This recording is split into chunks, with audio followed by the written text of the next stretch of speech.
For today's demonstration, we have a glass bell jar, a vacuum pump, a Vernier LabQuest with temperature probe, and a beaker of warm water.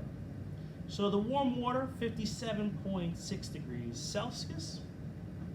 So it's warm, not hot, not boiling. Connect the hose to the glass bell jar. Take the probe out, let's see. We're at 57.3 degrees Celsius. Put the beaker inside of the glass bell jar. Make sure it's secure. And turn the vacuum pump on. So here on the vacuum pump, you should be able to see the pressure gauge. The pressure is decreasing. The air is being sucked out. It's coming out up here. And already you can see bubbles forming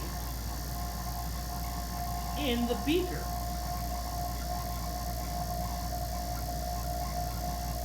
And now the water is boiling. It's a rolling boil.